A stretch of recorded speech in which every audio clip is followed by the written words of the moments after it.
I wish the OK Boomer was a thing when that old guy said Marvel movies aren't cinema and all y'all agreed with him so you could sound edgy. Peak Boomer. You are Locked On Fantasy Basketball, your daily fantasy basketball podcast, part of the Locked On Podcast Network, your team every day.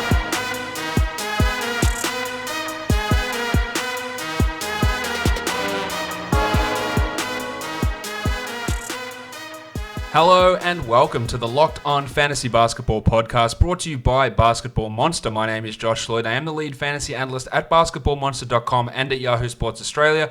And you can find me on Twitter as always at redrock_Beeble and on Instagram at Locked On Fantasy Basketball. A very busy Sunday in the NBA. We're going to talk about all of the action that transpired, some injury news, and then previewing 9 games for Monday. Michael Bolton. Let's get to it.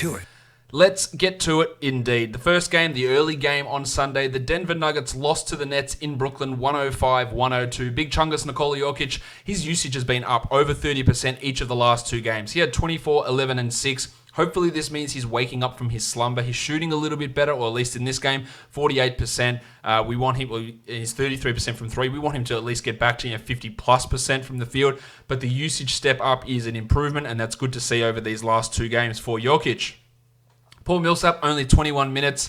What I worried about Millsap at the start of the season, we're starting to see that now. Jeremy Grant is taking minutes from him. Just 21 here for Millsap, 9 and 4. I think I'd want to hold still in a 12. I don't think it's going to last all that long. And I think we're going to see, after Grant has more established himself, we'll see them become more of a minute split situation and Millsap just not playing enough to justify being a 12-team league guy. This doesn't mean Grant is. He had 15 with 5 triples in 24 minutes. It's just going to be a situation where I think both of them are out of the 12-team league discussion.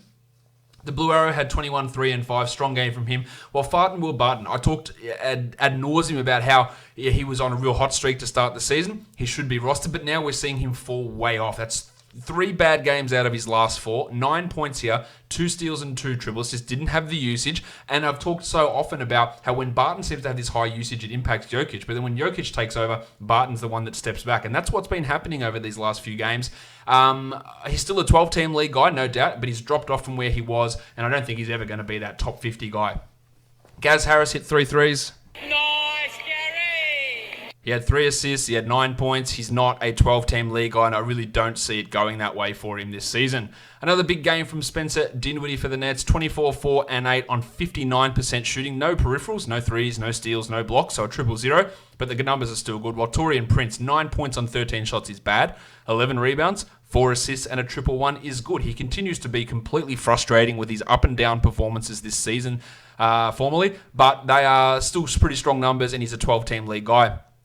I'll tell you who else is almost a 12-team league guy. Garrett Temple, unbelievably. 15 and 6, 3 threes, 3 assists, 1 steal. At least until Karis LeVert returns, Temple is putting up strong enough numbers where you have to consider him. He's having more good games than bad, and that at least puts him into the discussion to be a 12-team league guy. Smoke and Joe Harris had 13, 4, and 3, 2 triples. That's just solid from him, and he's sort of a real back-end guy on the 12s. While Jarrett Allen, 19 and 11, and DeAndre Jordan only played the 18 minutes. This is what should happen most nights. Unfortunately, it doesn't, but majority of the time, Allen is going to have that value there for us in standard leagues. Next game up, the Atlanta Hawks and the Charlotte Hornets. Interesting game here from both teams' perspective. The Hawks won 122-107. Trae Young had to leave late with a cut lip. 30 points, 6 rebounds, and 9 assists. He's going to be fine, so that's great news. Well, Jabari can't even get to 30 minutes these days. So I had a discussion with someone the other day saying, oh man, I don't know why you'd be so quick to drop Jabari. He can easily play at least 30 minutes a game when Collins is back. He's not even playing 30 minutes a night now. And the numbers are trending back. 19 and 7, 2 blocks, 2 threes. It's still a really good line from Jabari. But I can't see him maintaining enough minutes to be a standard league relevant player when Collins comes back, unless they're playing Collins exclusively at center. And even then, as I said, Parker's still not getting 30 minutes a night. Now, he's not an outright drop unless there's a hot guy out there, a hot free agent you want to grab, but we're trending in the wrong direction. Fanapants, Kevin Herter, 9 points, 3 triples, 6 assists, 2 steals and a block. To me, he is a 12-team league ad. He handled the backup point guard duties, hence the 6 assists, hence Evan Turner out of the rotation entirely, and DeAndre Bembry only played 8 minutes. Herter's minutes are going to continue to go up, and he's going to put up good numbers. Alex Len with a cheeky double-double off the bench, 13 and 10. He seems to have taken over that backup spot from Bruno Fernando, but not much value there. While the blue swimmer Alan Crabb, 11 points with 3 threes. He took some of those Evan Turner minutes as well. He is only a deep league value player. Damo Jones is actually close to a 12-team league guy. Not a must roster by any means, but 3 blocks, 8 rebounds, and if he had a shot at his usual high percentage, it would have been a much better night. He can contribute in those 3 big man core numbers, blocks, rebounds, and field goal percentage, and he's doing it pretty well. DeAndre Hunter returned but came off the bench, 10, 3, and 5 in 28 minutes. I'm not interested in him as a 12-team league guy, and this obviously doesn't change my mind.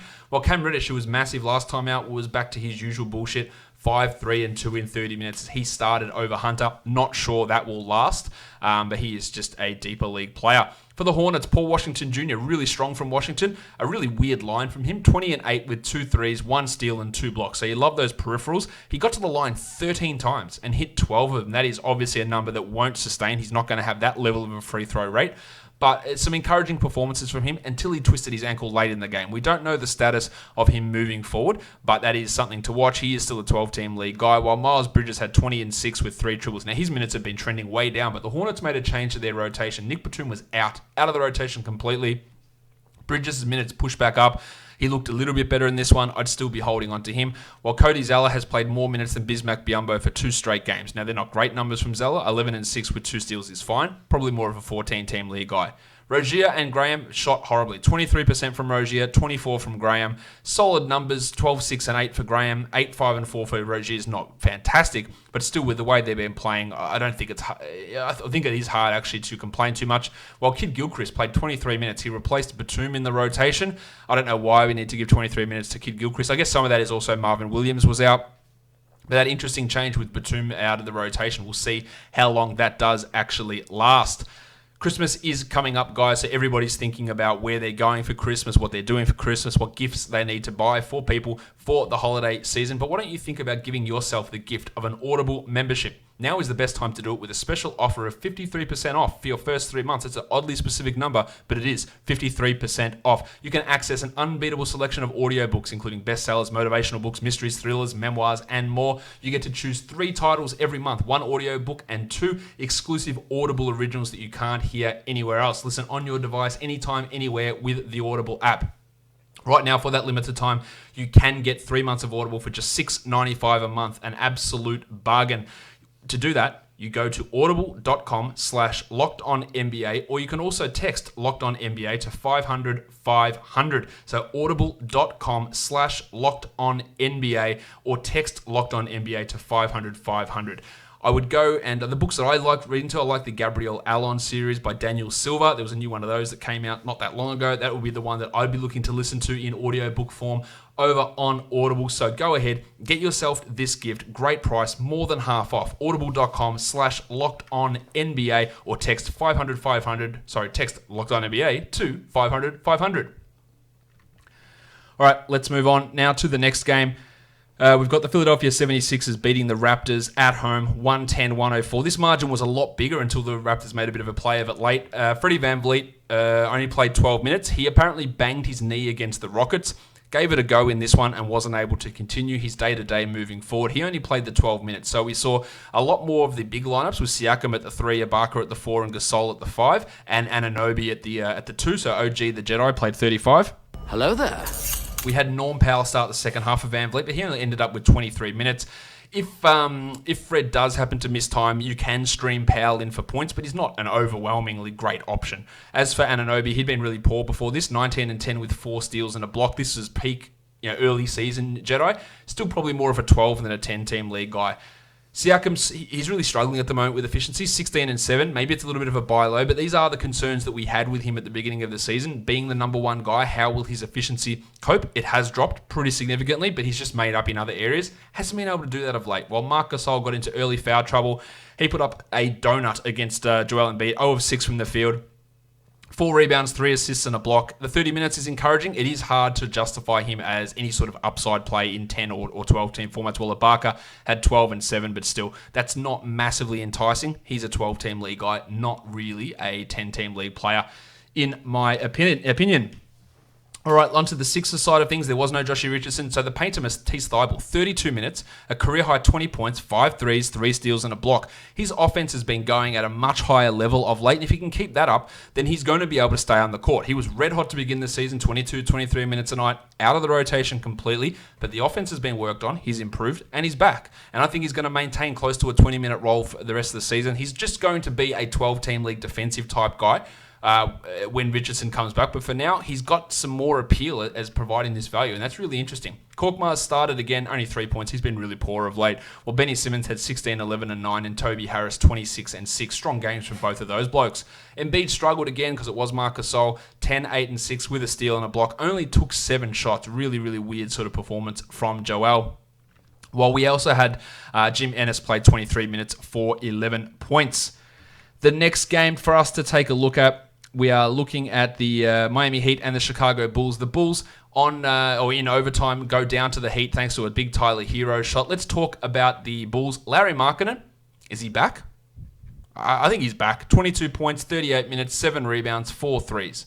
Shot 53%. And I could not stress enough, and I'm sure you heard me go on about it, that he is not a 35% shooter. It's simple as that. He just wasn't that bad.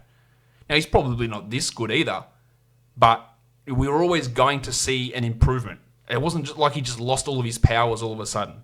And this is why you hold guys. Strong game from him. Chris Dunn was also pretty good here. 16 and 5, 3 steals in 34 minutes. Otto Porter's still out. Chandler Hutchison still remains Chandler Hutchison. So Dunn's going to have that opportunity to play these minutes. And as a steal streamer, it's a really good 12-team option. Outside of that, I'm not so sure. And this sort of shooting level is not to be expected. But the steals are real. While Kobe White actually had 8 assists. That's a real shocker. 11 points in 32 minutes. He hit 3 threes. He's really more of a lottery ticket type of a guy rather than someone we can rely on. A bit of a stinker from Wendell Carter, 7 and 10. While Levine struggled his way to 18 and 6. He had 2 steals, but the 26% shooting's rough. While the hammer Denzel Valentine hit another 3 threes. Interesting to see whether they keep the hammer in the rotation or Hutchison when he eventually returns. While Thomas Satoransky, only 23 minutes. Now, he'd been playing 30 plus a night and it had been working. Weirdly here, they gave Dunn and White a lot of those minutes. I'm not panicking if I have Satoransky at this point, but it obviously is something that we need to watch as we move forward. And Daniel Gafford pretty much eliminated from the rotation here, just the 2 minutes. For the Heat, Bam Adebayo, 41 minutes, 21 and 13, 6 assists, 3 steals, a block. I get multiple questions asking me, is Bam a sell high? Can you continue this? Maybe, yes. I don't look at what Adebayo is doing and go, there's no way that's going to stick. He's just really, really good. He did have a groin issue heading into this game and did have a trip to the bench in the overtime period, but returned. He's just really good. There was no Goran Dragic. There was no Justice Winslow, so Tyler Herro played 41 minutes. Now, he was pretty poor until about the last couple of minutes of the game in overtime, where he dropped in 16 of the Heat's 18 points in that time frame, ended with 27 and 6 with 5 triples. Now, this is not an indication that you should go out and burn everything to grab Herro. No Dragic, no Winslow, a historic type hot streak to end the game, pushed him to this level. Look at his other games and go, do I actually really want this guy? There is short-term value in him while those 2 blokes remain out, but when they come back, where are the minutes going? Kendrick Nunn, similarly, he's been poor prior to this game. 18, 3 and 3 in 42 minutes. Really helped by Dragic and Winslow. In fact, if I've still got those guys for some reason in a 12-team league, I would absolutely be looking to sell high based off this performance. Butler had 23, 6 and 7 on some horrible shooting. 21%. That's really, really bad. But at least he went to the line 21 times. Yes, 21 times. He hit 17 of them here. While Dunk Robinson hit his 3 threes and got 3 steals to provide his consistent mid-sized league value. Olynyk, not so good from him. We know about the inconsistency problems that continue to plague him through his entire career. Next game up, the Washington Wizards, they hosted the Clippers. The Clippers win 135-119. Kawhi Leonard, 34 and 11 and 5. Big efficiency night. True shooting of 79% for the fun guy. I'm a fun guy. And we have to assume that Kawhi will not be playing on Monday against the Pacers. 26 minutes only for Paul George, 27, 6 and 6 with 4 steals, while flaming Mo Harkless, 11 and 6, 2 steals, a block and 3 threes. The value that Harkless can bring to fantasy is in those 1-1 categories. Now, he hasn't been good this season, but the encouraging thing here is seeing those minutes jump back up. He got minutes with JaMychal Green only playing 4 minutes, so that is something to monitor as we move forward. Of course, no Shamet, no Magruder, how they all fit in with Harkless's minutes moving forward. He's not a 12-team ad by any stretch, Mo, but he's at least a 16-team league guy who's available in 97% of leagues. Paddy Beverly, 9, 7 and 4. That's a very Beverly line. While Lou Williams, 18 and 6, poor efficiency. He's been really quite below average. Not a drop by any means, but this is sort of what we not hoped but expected when George would come into the lineup, how Williams would struggle. 20-5 for the table, Montrezl Harrell in his 25 minutes. For the Wizards, another big game from Davis Bertans, 25 with 6 triples, a must-roster player. Rui Hachimura, 17-7-4. Poor efficiency, but got to the line 7 times, which is great. Hit them all. No defensive stats and no threes. That's always going to hold him back. Well, Troy Brown, probably the best game of his career. 22 points. Took 75% shooting to get there, but 2 steals, 4 assists. That's encouraging. With Isaiah Thomas out, Jordy McRae out, he at least has to have an opportunity. He's not a 12-team scoop based on this. Well, Jan Mahimi, really strong from Jan. 9 and 6, didn't miss a shot. 3 blocks, and took a lot of minutes away from flaming Moe Wagner. Now, if I added Wagner, I am not dropping him, but he was really, really bad in this game. It's always tough going up against the Clippers, and I expect a bounce back from Mo last game, while Ish Smith had 14-5-4. Really solid numbers. While Isaiah Thomas is out, there's no problem having Smith, but look, considering him a long-term guy, I don't think is in your best interest. While Brad Beal, just shit shooting numbers, 20 points on 28% shooting, 5 assists, far from his best night. Let's go on to the next game. It is the Sacramento Kings and the Dallas Mavericks. The Kings were up really big at halftime. The Mavericks came back and they get the victory the Kings get the victory in the end, 110-106. Nemanja Bjelica, 34 minutes, 30 points, 7 rebounds, 4 triples, 1 steal, 1 block, 72% shooting. Fantastic. He's got one more game of this before Bagley returns, and then we'll see how this rotation actually go down. But interesting, the Undertaker, Dwayne Dedmon, completely out of the rotation. I think that's something that we'll see as we move forward, that we'll see Bjelica, we'll see Bagley, and we'll see Holmes get the bulk of those minutes, with Ariza and Barnes pushing up to the 4 a little bit as well.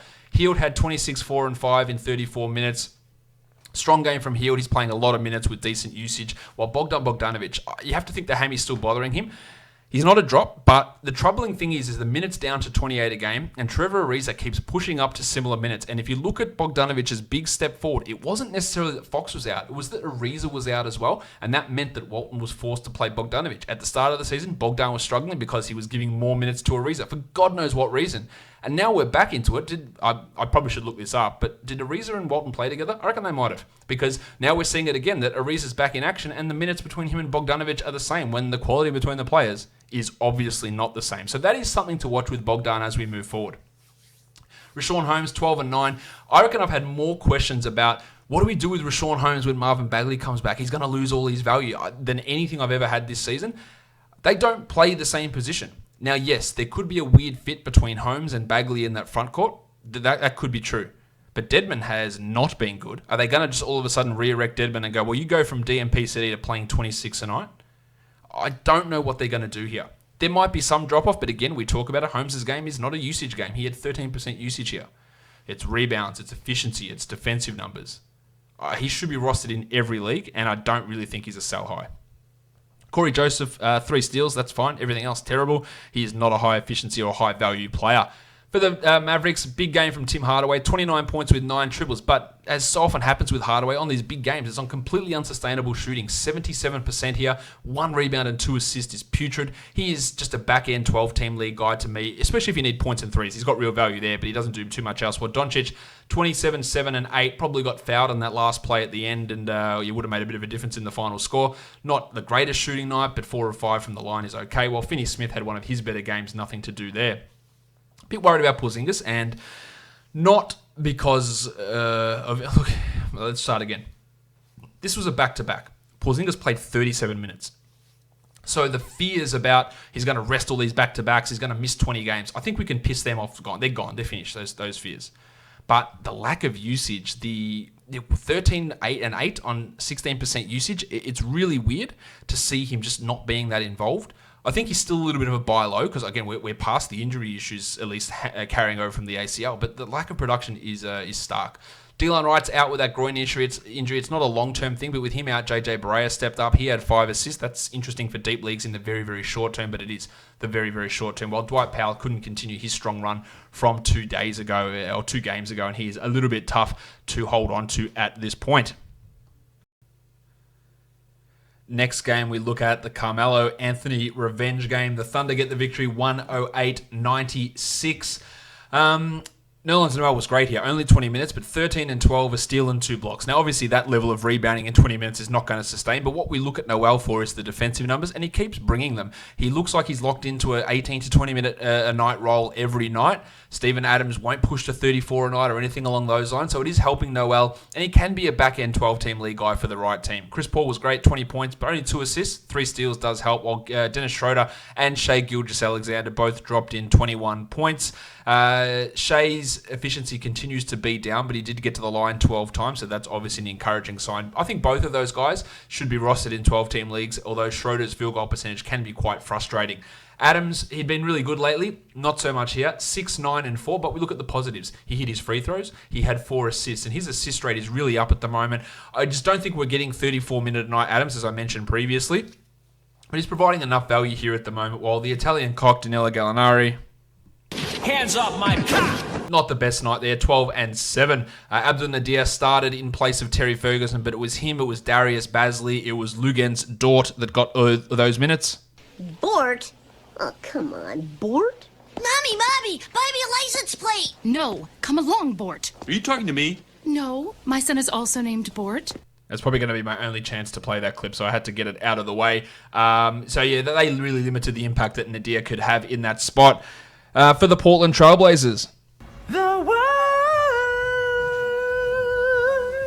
Hassan Whiteside continues to put up big numbers, 14 and 10 in 32 minutes, 5 blocks, and he is also hitting his free throws, putting up really strong value. I don't think he's a sell high. I think he can maintain relatively similar value as we move forward. Lillard had 26 with 7 assists, while Christian James McCollum, 20 points, 5 rebounds, 2 assists, and 2 steals. McCollum's a guy whose field goal percentage goes through massive troughs, massive peaks. He's one of those blokes that when he is riding the high wave of high field goal percentage, you sell him, and when he's dropping down like he is in this game here, you start to see if you can buy low, and that's where that value can be extracted. He is going to be inconsistent. While Carmelo Anthony, just a terrible shooting night, 9 points on 18 shots. That is a ton of shots for a bloke that they're not going in for. 8 rebounds, no assists, only 1 3. The 3 steals are nice. To me, he's not a 10-teamer. He's a 12-teamer for certain squads. He's going to hurt your field goal percentage. He's going to provide limited value in some of the other categories, but he can score. But there are going to be plenty of rough nights as we go forward. While Kent Bazemore started in place of Rocket Rodney Hood, he had some foul trouble, but still played 36 minutes. 9 and 5 with 3 threes and a block. If you want Bazemore, you're looking for a cheap source of assist and some defensive numbers, and he can be a 12-team league guy, while Simons also got into foul trouble. Had a 1-1 with 7 points, but not a 12, and probably not a 14-team league guy. The other replacements for Hood, we didn't get... Gary Trent was available. He didn't even play. Hazonia played 8 minutes, and Nasir Little played 12 minutes. So basically, it's just giving more minutes to Simons and to Bazemore to fill in that role that Hood was playing on this team now that he is out with that torn Achilles injury. Then on to the last game of the night, the Lakers and the Timberwolves. The Lakers get the big win, 142-125 for Minnesota. Jeff Teague was playing, as was Andrew Wiggins. Teague came off the bench and played just 24 minutes, 12 points, 1 assist. He had a huge game last time out with Wiggins sidelined. Teague's an interesting one. I think we give him a couple more games to hold, but it could very well transition into the area where he becomes a 12-team drop. Wiggins had 19 points in 29 minutes. He was dealing with a thumb issue. Still shot the ball well. Not his best night, though. While Jarrett Culver, 12, 2, and 4. Really hard to roster him if you're not punting free throws. That's solid enough, but still, the minutes don't push up into the 30s anywhere really at all. And that is a concern. He's still an okay 12-team league guy, probably more of a 14-team league player. Well, Josh Okogie is a 14-team league guy. 18 points, 3 triples, 50% shooting, 7 of 7 from the line. Now, that shooting is not what he normally does. Normally, he's a steals type guy, but he is rostered in just 4% of Yahoo leagues, so he needs to be looked at in every 14-team league and everything obviously deeper than that. Covington had 3 steals and a block, 16 points and 3 threes. That's just what he does. The minutes still remain concerning, but that's okay. While Towns put up good box score numbers, but he was killed by Anthony Davis. 19, 4, and 8 for Townsy, while Napier had 13 points and 6 assists, and Keita Bates-Diop chipped in with 11 points, 2 blocks, and 2 triples, putting up numbers while Layman is out. Where he fits when Layman returns remains to be seen. I'm pretty sure he will take Trevion Graham's minutes in the rotation, though. For the Lakers, Davis had 50 points in 39 minutes, 7 boards, 6 assists, 4 steals, 1 block, 10 of 10 from the line, 69% from the field. Great stuff from Tone. While LeBron had some foul issues, but still had 32, 4, and 13 in only 28 minutes. A nice game from Danny Green, 12 points, 4 triples and 2 steals, but there's just not enough of that from him to be a 12-team league guy, while Alex Caruso put up some big numbers, 16, 4 and 4, 2 steals, 2 triples. But of course, Rajon Rondo was out, as was Avery Bradley, so it's hard to see Caruso, not hard, it's impossible to see Caruso get this level of playing time to be this productive when those guys play, so that leaves him as a very deep league guy. McGee and Howard, not 12-team league guys, and you all know it about Kyle Kuzma, 7 points in 26 minutes, not a 12. Realistically, not really even a 14-team league guy at this point, really struggling so far this season. Let's look at some injury news now before we get on to DFS stuff. Gordon Hayward has been upgraded to questionable for Monday, so his return looks imminent. That might lead to a decrease in value for Marcus Smart, Jaylen Brown, and Jason Tatum. Kyrie Irving, we're at least another week away from his return, so Spencer Dinwiddie holds that value, and it also helps Garrett Temple. I'm really worried about what's happening here with Irving and his shoulder. Might be a week, might be 2 weeks. I don't think it's a season ender or anything like that, but the lack of transparency has been frustrating. Marvin Bagley won't play Monday, but he will likely return for the Kings on Wednesday. That should reduce the value of Nemanja Bjelica. How that impacts Richaun Holmes remains to be seen, but Bagley is going to come back, so if he's on your waiver wire, go and add him. Delon Wright dealing with an adductor strain. He's going to, he missed today's game. It looks like it's not a serious situation. The Mavericks don't play again until Thursday, but Wright wasn't really having any 12-team value, while Fred VanVleet banged his knee in the last game against the Rockets and then had to leave today's game early. If he is out, you're going to get more Norm Powell, more OG Anunoby. I don't think it's not a long-term situation, so nothing to be really too concerned about. Other injury news, PJ Washington turned his ankle. Doesn't appear to be anything serious. Rodney Hood, I didn't mention this, but if you did listen to the podcast I did over the weekend, we talked about that. He has torn his Achilles, and he is out for the rest of the season. While Ja Morant has surprisingly been upgraded to probable, so his return will likely come on Monday, nullifying the impact of DeAnthony Melton and Tyus Jones pretty bloody quickly. Let's flip it over to look at Monday now for DFS. We're going to be looking at FanDuel pricing for the 9 games up on the slate. All right, the first game up, the LA Clippers and the Indiana Pacers. This is a back-to-back for the Clippers, so we are assuming that Kawhi Leonard is out. Doc Rivers said that he would be with only one of his stars, and Paul George said he was playing. Paul George played in both games of the back-to-back, so again, that assumption that Kawhi Leonard will sit out of this game seems pretty on the money. We don't know about Rodney McGruder or Landry Shamet. Both of those guys were questionable for last game, whether they return. There's big changes that could happen in this rotation, so quite a bit of unknown stuff with the Clippers in this game. We're going to assume that McGruder and Shamet are playing in this game, but we don't know that at this point. For the Pacers, Malcolm Brogdon missed the last game with a hand injury. If he is out, then Aaron Holiday steps into that role and he gets a real boost in his overall value. At point guard, Beverly is at 5,400. He's been sort of around that low to mid-20s mark most of the time. It's not real great value at that $5,400 spot, while Malcolm Brogdon at 84 against the Clippers defense with a hand injury, I probably would steer clear of him. Holiday at 3,700. They haven't bumped his salary up, so he is going to be a great option if we do hear that Brogdon is sidelined. I wouldn't want to use Shamet. At shooting guard, Jeremy Lamb's at 6,300. That's probably a little bit high, just a 27 average over the last 5, plus a good defense going up against him, while Lou Williams at 68. Williams has been down, averaging under 23 points in his last 5. That salary would indicate that you're looking at a 35-point type game. Yes, Kawhi out does help Williams, but I'm not sure that I really want to get excited about using him at that salary. For your small forwards, the Beatle Paul George is at 8,700. He dropped 55 today. I do think that he is worth a look here, despite the Pacers being really strong at defending wings. I think George is worth a look. While Harkless, big game from him, 29 points in the game on Sunday. He's at 3,800. It would just be a GPP type of situation, but it's at least interesting. While TJ Warren at 5,600, giving us 30 a night on the back of only scoring, but that still has value at that low price of 5,600. For your power forwards, JaMychal Green's at 4,500. He played only 4 minutes on Sunday. Maybe that's because of the bruised tailbones. Not really interested in him here, while Sabonis all the way up at 8,900. That is a lot. Now, centers and power forwards do get a bit of a boost going up against the Clippers.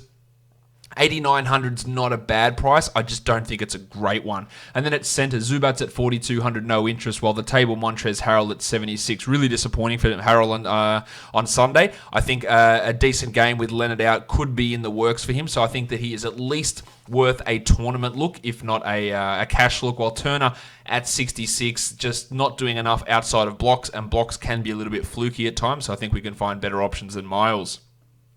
Next game, real blowout potential here between the Celtics and the Cavs. Gordon Hayward has popped up on the injury report as questionable. Now, if Hayward is ready to go, there's some really interesting thing that's going to happen with this Celtics team that'll obviously, or most likely, move Marcus Smart down to the bench, drop the value of someone like Brad Wanamaker, and cut the minutes of Shemi Ojeleye.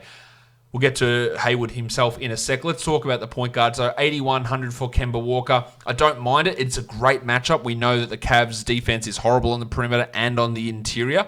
But that is there is a risk of course, the blowout and the return of Hayward having an impact on Kemba. I don't mind him at that salary. Sexton's at 6,000. That blowout risk is real. That's too high for a guy that contributes nothing outside of points. While Garland's at 4,600. Strong game from Garlo last time out. Again, just not enough consistency to do anything really with him in a DFS point of view.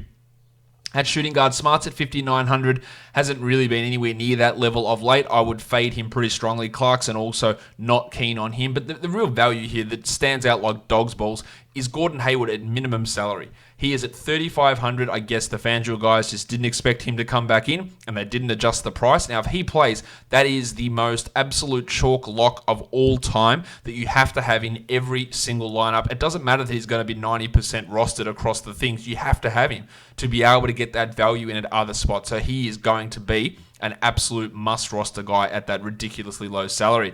Jalen's at 7,200. There's an element of risk there with Brown, with the blowout and with the Hayward return, but I still think there is some use to him there, while Kevin Porter, Chetty Osman, hard to get excited there. Vanilla Tice at power forward, 4,600. Don't like it. Jason Tatum at 85. Again, the Hayward return probably leans me to fade off him a bit there at that high price, while the blowout risk also makes Kevin Love at 7,800 too much of a risk. The Muppet John Henson, not enough value. Larry Nance at 65, too expensive. In essence, this is a really tough game to get a grasp on. Enes Kanter's at 4,200. Sure, cool. Not that interested in him. Tristan Thompson at 73 is rated too expensive for my tastes as well. The Toronto Raptors and the Chicago Bulls, both of these teams on a back-to-back here in Chicago. The Raptors are 4.5-point favorites. I should have mentioned the Celtics were 13.5-point favorites against Cleveland. The total here is 216. Chandler Hutchison has missed the last bunch of games with a shoulder issue. I don't even know that he's necessarily going to be in the rotation when he comes back. Dunn and Valentine have been playing okay there on the wings. Freddie VanVleet had to leave Sunday's game with a knee injury. Apparently he injured it the game before and it just wasn't right. I think there's a chance that he sits this one out, and if he does, Norm Powell, OG Anunoby, and Terrence Davis will all get that bump, as will guys like Siakam and Lowry in terms of a usage boost for those players. At point guard in this one, Kobe White's at $5,000. Now, we know he chucks up a lot of shots, but even in the game against the Heat, he had 7 assists, which is an interesting value there. That's a high price, but still just a tournament guy. Satoransky really disappointing in that game. 6,200 is too expensive, while Lowry at 8,000. I think a lot of usage is going to go his way if we do have VanVleet sitting out, and that would give him some value, although the Bulls have been really, really strong at defending point guards. Chris Dunn's at 5,000. His value in steals can get you to that number. Again, not a huge upside guy, but I don't dislike him here. For your shooting guards, Levine's at 83. I think there's a really strong floor for Zach in cash games. His lowest score in his last 5 has been 33. Now, the Raptors' defense is pretty good, but I do think that there is some value here in Levine. VanVleet at 82 with the bung knee. I think I'd be a little bit cautious about using him. Terry Davis, Norm Powell. Powell at 57. Again, that's so high though. We'd only use Powell if VanVleet is out. And even then, he does have significant limitations in what he can do. More of a tournament player. For your small forward, Siakam's at 9,100. Really like him here. This Bulls team has got no way of being able to slow down Siakam. Of course, why he's a small forward makes absolutely zero sense. While the Jedi, OG Anunoby. Hello there. He's at 5,300. Much better game on Sunday from Anunoby. At 5,300, a bit more of a tournament-y sort of a guy. Denzel Hammer Valentine, no thanks. At power forward, Ibaka's at 5,500. We know that the Bulls give up just a shit ton of minutes to big men, so there is value in him from that perspective. I just don't really see it. While Larry Markkanen's at 64 and has been playing better, but is he giving us $6,400 worth of value in general? No. So, I look at him as a tournament guy. Thad Young, no thank you. Hollis Jefferson, no either. For your big men, Marc Gasol's at 5,900. Oh, hi, Mark. It's too high for a bloke that just refuses to score. It is an excellent matchup, one of the best for opposition centers to go up against. So that helps Gasol in that respect, but still 59 is too high. While Wendell Carter at 7,500 also remains a little bit too high, and the matchup against Gasol is a pretty tough one to go through and get excited about. The next game we're looking at here, the Detroit Pistons and the New Orleans Pelicans. The Pelicans somehow 1-point favorites despite being horrible, and the total is 226.5. Markieff Morris wasn't on the injury report, but Derek Favors has shown up as questionable after missing the last, feels like forever, with back spasms / personal issues. If he returns, that puts a bit of a dampener on someone like Jackson Hayes. Our point guard, Lonzo Ball's at 6,000. Really piss-poor effort from him last time out after a strong game the one before. At $6,000, I think he is worth a tournament look, while Derrick Rose at 58 has good cash value, but not much upside. Not much else in the point guards there. Sorry, at shooting guard, Drew Holiday's at 85. Holiday's more of a $7,500 player at this point, with Ingram taking a lot of usage. I don't like that for Holiday. Tone Snell, of course, no way. While JJ Redick at 51, look, he's been okay, around 25 a night over the last three. Likely going to start again and put up around those 24 to 27 point mark, which is okay at that salary. Josh Hart, no thank you. Langston Galloway, Alexander Walker, and McKay Luke, no thanks either. At small forward, the Duck Luke Kennard, I like the fact that he's down at 5,400. That's at least giving him a skerrick of value, but I'm not massively into him. There is at least some floor value in Kennard, while Brandon Ingram's at 9,500. That is an absolute shit ton for a bloke that's not even averaging 37 over his last five. We love his breakout value. We love what he's been doing, but that is a lot, and I don't feel comfortable with Ingram at that sort of a salary. Markieff Morris, no. At power forward, Griffin's at 7,200. Started to get some numbers going last game, 43 points. I like the value here in Griffin. I think that's a strong play. Favors at 7,000, would not want to use him in his first game back. At center, Drummond's at 10,800. A big opportunity for Drummo to drop another 60, I think. I like him here in this one. I'd much rather spend the 10,800 on Drummond than the 9,500 on Ingram. Jackson Hayes at 49 would become a relatively good option if Favors is ruled out of this one with those personal issues.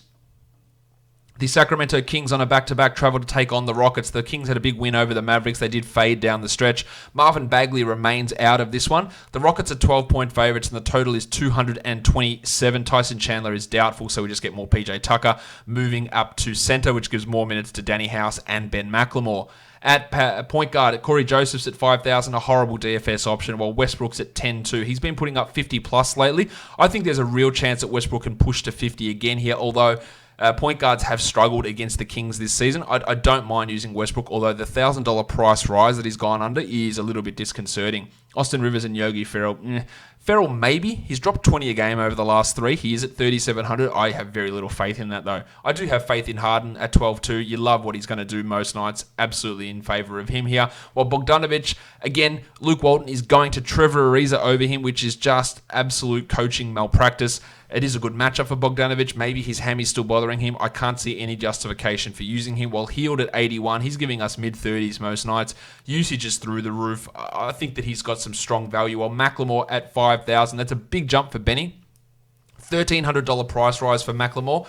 He's giving us 27 a night over the last five, so I think there is some value in him here, but that price bump has taken a lot of the appeal away from Ben. At small forward, the pencil Harrison Barnesy. He's getting lots of opportunities. He's at 5,600. He's not good, but at that price, I think there is value in him. While Danny House at 4,900, I don't really see massive DFS appeal at that sort of a salary. Ariza, I'm not going to go that way. For the power forwards, Bjelica, 6,000, absolutely massive game, over 50 points against the Mavericks. That's huge from Bjelica. Another opportunity to start against the Rockets. I think we have to at least consider him at 6,000 without being completely locked in. PJ Tucker and Rashawn Holmes. Holmesy's at 7,700. He is just monstering out numbers game after game. Gotta love him here as well. While at center, Capella is all the way up at 9,000. Now, he hasn't quite been there the last couple. I do think that he can get to that 40-point mark, but the Kings have been a tough team to go up against for big men. I think Capella is still worth a look here, while Dwayne Dedmon, who was out of the rotation entirely on Sunday, is not someone I think we should be looking at. Next game up, It is the Orlando Magic and the Milwaukee Bucks. The Bucks are 11.5-point favorites. The total is 219. Any chance there is for the Bucks to sit players in a blowout, they will, and that is always a risk with Yanni, with Middleton, with Bledsoe, with Lopez. They could all play 24 to 27 minutes, and the Bucks could win this by 40. They are absolutely rolling almost every night. Bledsoe's at 7,200. Again, really, really tough to use that, while Markelle Fultz at 62. Fultz has been playing well. I don't think he's been playing that well to justify a $6,200 price tag. DJ Augustin at 5,000. He's giving us numbers lately. I don't trust it, but the numbers are there. 29 average over the last 3. I think we can do better. Via shooting guards, Fournier's at 7,000. Despite how well he's been playing, he's not a 35-point-a-night DFS guy, which is what he would need to be to justify 7,000, so I'll fade the shit out of that. While Chris Middleton at 7,100. The risk with him, of course, is the blowout, but if the Magic can keep this close, Middleton should be able to push to 35 and above, so I think there is some value in him. Terry Ross at 53 has some GPP appeal as well. DiVincenzo, Wes Matthews, Connaughton, Korver, no. At small forward, Antetokounmpo's at 12-1. He is averaging under 50 the last 5 because he's playing just 26 minutes a night. So many blowouts are really bringing that down. I don't think you can really use him in cash with another double-digit point spread in favor of the Bucks. Again, tournaments maybe, but there's just too much uncertainty with how much he plays. Johnny Isaac struggling a little bit at 7-4, probably too high for me. And then we go into the power forwards. As Gordon's at 7,000. Tournament value for him, that's really it. Kem Birch at 58, way too high for me for Birch. And then on to the centers. Lopez is at 55, only for tournaments again. Too much uncertainty in this entire game. While Mo Bamba's at 48 is too high, and Robin Lopez is not going to do it. In fact, that game screams so much stay away for DFS purposes. The Thunder and the Jazz. The Thunder on a back-to-back here. The Jazz looking to get back on track overall. They are 8.5-point favorites, the Jazz. The total is 212.5. Terrence Ferguson likely out for the Thunder, so we're probably going to get another Abdul Nadir start in this game. Mike Conley also has been ruled out by Utah. So Emmanuel Mudiay at minimum salary. He did play the minutes last game. He had 22 points in 22 minutes. Give me 22 points at 3,500, and that's enough. Trusting it is hard, but there is some, at least, tournament upside value there. Chris Paul's at 7,300. I'd find it pretty hard to use Paul on a back-to-back personally. And then on to the shooting guards. Mitchell's at 82. Got to love that with Conley out. He should be good for around 30, high 30s. Look, he's been disappointing. Under 32 average the last 5. This is an opportunity to turn it around. While Schroeder at 59. Actually don't mind Schroeder. I think there is some solid floor value in what he's doing. Gilgeous Alexander's at 6,900. Giggity. I find it hard to trust him at that salary. Small forward Nadir at minimum salary. Yeah, got to look at him as at least a tournament guy in a matchup, which maybe he can get 20, and that would give you that value back. Well, the Italian cock, Danilo Gallinari, Hands up my cock! he's up to 7,100. He's been playing in excess of that most times recently. I don't mind him here. I think there's some good value in using him. While Bojan Bogdanovic is at 71. Also, Gallinari's been significantly outproducing Bogdanovic. I think that Bojan is worth a look, but the $1,000 price rise on his salary is also pretty not great, and I would end up probably leaving him out of a roster. At power forward, Jeff Green, minutes are up for Greeny with Conley out. 22 in 26 minutes last game at 3,800. Not super into it. Royce O'Neal also not massively keen. Should have mentioned Jingle and Joe in the small forwards. 4,300 with Conley out. He is giving that value, so he is a really strong option to me. Then on to the centers. Gobert's at 78. He should be good for 40 points. So I do like him quite a bit. While Steve Adams at 7,400. Now, Adams is crushing at the moment, averaging 45 over his last 3. He is worth a look, but I would much prefer to spend $400 more and get Rudy Gobert into my lineup. Next game is the Minnesota Timberwolves and the Phoenix Suns. The Wolves on a back-to-back. They got Jeff Teague and Andy Wiggins back for that game. While for the Suns, Aaron Baines is questionable. Šarić and Bridges are both probable. If Baines is out, of course, Kaminsky and Diallo are going to get those minutes, but their production is quite variable. At point guard, Ravishing Rick is at 7,600. He has been putting up the numbers, averaging 39 over the last 5 in a really, really positive matchup for Rubio. I think he is worth considering for cash and for tournaments. Teague is at 5,900. He was a monster over the weekend with 54 points in 40 minutes in the game that Wiggins missed. It's a positive matchup for Teague here as well, going up against the Suns. With their ankle problem bothering him and a back-to-back, it's a little hard to get too excited though. For your shooting guards, Devin Booker's at 84. After talking about his usage being down, he's really stepped it up the last couple with big games. I like Booker here against a Wolves team. And Wiggins at 8,000, dealing with that thumb issue, back in action on Sunday. I think he's got some actual value here at that sort of a salary as well. For your small forwards, Jarrett Culver's at 52. Always got some tournament upside if he's going to start. He can contribute across the board, while Kogi at 38 similarly with that tournament upside as a starter. Cam Johnson's at 41. I don't really get much excitement there. While Oubre is wildly inconsistent. He's at 7,300. He can drop 50. He can drop 20. That makes him an ideal tournament guy. Jake Lehman, don't know if he's going to play. McCall Bridges, no thank you. For your power forwards, Bob Covington's at 5,800. Realistically, just not going to get to that level at this point, so I don't think we should get too interested in him. Šarić at 59 has been too up and down for me to get excited about. And then you've got Frank the Tank at 5,400, who can have decent enough games if Baines happens to be ruled out. I wouldn't want to use Baines if he plays, coming back from a calf injury. The minutes will be down. Towns at 11-2, love it. Gorgie Jeng, no thanks. And then we go on to the next game, which is in fact the last game of the night. The Memphis Grizzlies and the Golden State Warriors. The Warriors are 3-point favourites. The total is 218.5, and Ja Morant has appeared on the injury report as probable. So that's going to put a real pin in DeAnthony Melton and Tyus Jones.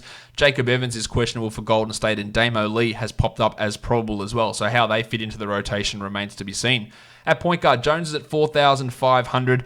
I don't really see the value there if Morant is going to be back, while Kai Bowman, the lubricant at 45, coming off the bench, isn't working in his favour. Same with DeAnthony Melton now with Morant returning. As for Ja, at 8,000, I imagine his value or his minutes will be limited, so I would not want to spend 8,000 on him. 7,900 for D'Angelo Russell in a very, very positive matchup. Hopefully they just let him play 30 plus and he can drop a 40. I really like D'Angelo here. Fingers crossed. Well, Dylan Brooksy Brooks has been dreadful the last couple of games. He's at 5,500. He's always got tournament value, and the matchup is fantastic, but he has been outplayed by Grayson Allen.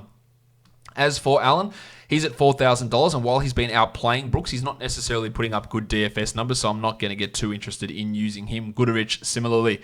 At small forward, the little dog, Glenn Robinson's at 46. He'll give you 15 or he'll give you 40, and that makes him a good tournament sort of a player. Alec Burks at 6,100, probably a little bit under that number. I'm not massive on him. Jay Crowder, similarly to Robinson, can give you those ups and downs, but Robinson's highs are higher and his price is cheaper. That is the direction I would go out of those two. At power forward, Eric Pascal, the triangle's at 6,400. He's been like a consistent enough 30-ish point guy, which is pretty strong. Draymond's at 6,700. I'm not massive onto him. Jaren Jackson at 76. Always a great tournament option. If he stays out of foul trouble, which he has been lately, he's been putting it together, averaging 38 over his last three. A little tough to get too invested in cash games, though. And then at centre, Jonas Valanciunas at 8,800. Last game was a real disappointment for JV. Some foul trouble got him, but he'd been putting up 45 a night over his last five. That salary is really, really expensive. So that makes him pretty tough to get interested in. Cauley Stein and Kevon Looney, the minutes split between those two is not getting me excited.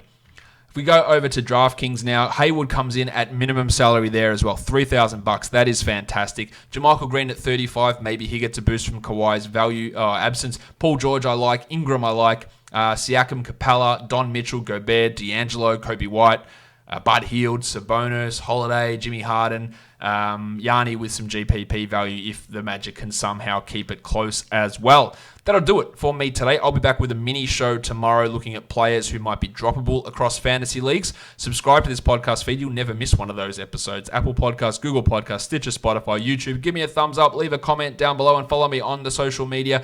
Twitter at @RedRock_Beeble and Instagram at LockedOnFantasyBasketball. Guys, we are done here. Thank you so much for listening, everyone. See ya.